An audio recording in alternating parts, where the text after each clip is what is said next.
विष्णु जी ने क्यों किया महादेव से छल, फिर महादेव ने क्या किया।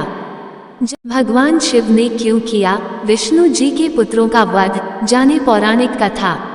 मान्यता है कि गुरुवार के दिन अगर भक्त विष्णु जी की विधिवत पूजा करते हैं और गुरुवार के उपायों को आजमाते हैं तो उनके जीवन में किसी प्रकार की कोई समस्या नहीं रहती है। हिंदू धर्म में गुरुवार के दिन भगवान विष्णु की पूजा के लिए बेहद खास माना जाता है। कहते हैं सच्चे मन से उनकी पूजा करने वाले भक्तों की सभी मनोकामनाएं भगवान विष्णु जरूर पूरा करते हैं। हिंदू धर्म शास्त्र के अनुसार गुरुवार को भगवान विष्णु की विधिवत पूजा करने से जीवन के सभी संकटों से छुटकारा मिलता है। भगवान विष्णु जगत के पालनहार कहलाते हैं। मान्यता है कि गुरुवार के दिन अगर भक्त विष्णु जी की विधिवत पूजा करते हैं और गुरुवार के उपायों को आजमाते हैं तो उनके जीवन में किसी प्रकार की कोई समस्या नहीं रहती है। शिव पुराण में एक कथा यह मिलती है कि तीनों लोकों को दानवों से बचाने के लिए भोलेनाथ ने भगवान विष्णु के पुत्रों का संहार किया था। आइए जानते हैं संपूर्ण कथा। शिव पुराण के अनुसार अमृत मंथन के दौरान समुद्र से निकले अमृत को धारण करने के लिए देवताओं और दानवों के बीच भीषण युद्ध हुआ। इस पर विराम लगाने के लिए भगवान विष्णु मोहिनी का रूप लेकर पहुँचे। दानवों ने जब मोहिनी का इतना सुंदर रूप देखा तो वह उस पर मोहित हो उठे। मोहिनी का रूप बनाए हुए भगवान विष्णु ने दानवों को छल से अमृत का पान करने से रोक लिया। इससे दुखी होकर दानव फिर से देवताओं के साथ युद्ध करने लगे, लेकिन उनकी एक न चली। अपनी हार देखते हुए देवता पाताल लोक की ओर चले गए। श्री विष्णु ने वहां भी उनका पीछा किया।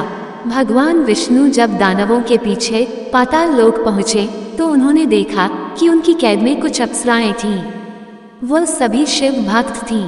भगवान विष्णु ने उन्हें दानवों से मुक्त कराया। उनके अनुपम मनमोहक छवि को देखकर सभी अप्सराएं मोहित हो गईं। अप्सराओं ने भगवान शिव की अनन्य भक्ति की, साथ ही वरदान में विष्णु जी को पति रूप में मांगा। भोलेनाथ ने माया रची और भगवान विष्णु को उनका पति बना दिया। कथा के अनुसार विवाह के बाद कुछ दिनों तक भगवान विष्णु पाताल लोक में ही रुके। इसके बाद उन अप्सराओं से विष्णु के पुत्रों का जन्म हुआ, लेकिन सभी में दानवीय अवगुण थे। धीरे धीरे उन पुत्रों ने तीनों लोकों में आतंक मचाना शुरू कर दिया। देवता मनुष्य सभी परेशान होकर भोलेनाथ की शरण में पहुँचे।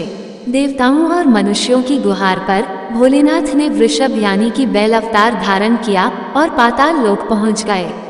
इसके बाद उन्होंने एक एक करके भगवान विष्णु के सभी पुत्रों का संहार कर दिया।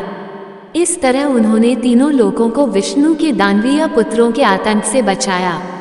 शिवपुराण की कथा के अनुसार जैसे ही भगवान विष्णु को वृषभ द्वारा अपने पुत्रों के संहार की खबर मिली तो वह अत्यंत क्रोधित हो गए। क्रोध में ही वह वृषभ से लड़ने पहुंच गए, लेकिन दोनों ही देवता थे तो लड़ाई का अंत नहीं हो रहा था।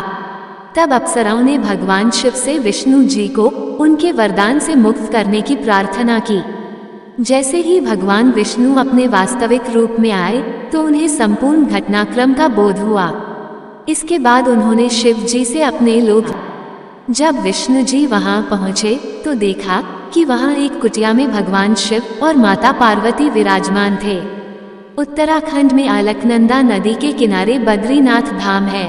इसे बद्रीनारायण मंदिर भी कहते हैं। हिंदू शास्त्रों के मुताबिक एक बार भगवान विष्णु काफी लंबे समय से शेषनाग की शैया पर विश्राम कर रहे थे। ऐसे में उधर से गुजरते हुए नारद जी ने उन्हें जगा दिया।